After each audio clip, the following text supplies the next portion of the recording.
ஷைத்தான் இன்னொரு வகையிலையும் ஷைத்தான் வந்திருக்கிறான். என்ன என்று சொன்னால், ரமலானிலே சிறந்த முறையில் அமல் செய்ய வேண்டும், வணங்க வேண்டும் என்று அந்த முடிவெடுக்கக்கூடியவர்களுக்கு ஷைத்தான் ஒரு வேலை சொல்கிறான். இன்றைக்கெல்லாம் தொழாமல் இருந்தால் கூட பரவாயில்லை. இன்றைக்கு இப்போ நம்ம இருக்கிறோம்னு வைங்களேன், இன்றைக்கு நாம் தொழாமல் இருந்தால் பரவாயில்லை. நம்ம ரமலான்லேருந்து வணங்க போகிறோம் தானே. இன்ஷா அல்லாஹ் ரமலான் முதலாவதிலிருந்து நம்ம தொழ போகிறோம், நோன்பு வைக்க போகிறோம், நல்ல இபாதத் செய்ய போகிறோம். இதை நினைத்து ஒரு சிலர் எப்படி நடந்து கொள்கிறாங்கன்னு சொன்னால், இன்றைக்கெல்லாம் பெரிய கவனத்தில் எல்லாம் இல்லை. ரமலான் ஃபர்ஸ்ட்ல இருந்தால் நம்ம வணங்க போகிறோம். அதனால் இன்றைக்கு செய்ய வேண்டிய பாவங்கள் எல்லாம் செய்கிறது. இன்றைக்கு தொழுகை, குர்ஆன் எதுவுமே இல்லை. எப்போ இருந்து செய்கிறோம்? ரமலான் முதலாவதிலிருந்து செய்கிறோம். யாருக்கு தெரியும் நம்ம ரமலான் அடைவோமா அடைய மாட்டோமா என்பது? அது தெரியாது.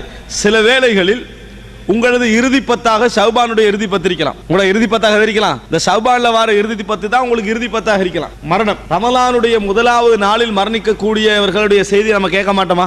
எத்தனையோ பேர் என்ன செய்யலாம், மரணிக்க வாய்ப்பு இருக்கிற. நம்ம கௌபாத்துல்லாஹ் உம்ராவுக்கு போயிருந்தோம்னு சொன்னா அன்றைக்கு என்ன செய்வாங்க, 5 நேரமும் ஜனாசா தொழுவிக்கப்படும். அவங்கள யாரு? முதலாவதிலே மரணிக்கக்கூடியவர்கள், முதலாவது நாள் மரணிக்கக்கூடியவர்கள். எனவே மனதில் பதிய வைத்துக் கொள்ளுங்கள், ரமலான் என்பது சிறந்த முறையில் நாம் வணங்க வேண்டும் என்பதற்கான ஒரு முயற்சியே தவிர இன்றைக்கு வணக்கத்தை புறக்கணிப்பதற்கு ஒரு காரணம் அல்ல. இன்றைக்கும் நாம் என்ன செய்ய வேண்டும், அந்த வணக்க வழிபாடுகள் எவ்வளவு முடியுமோ அவ்வளவுக்கு ஈடுபட வேண்டும் என்பதை நம்ம புரிந்து கொள்ள வேண்டும்.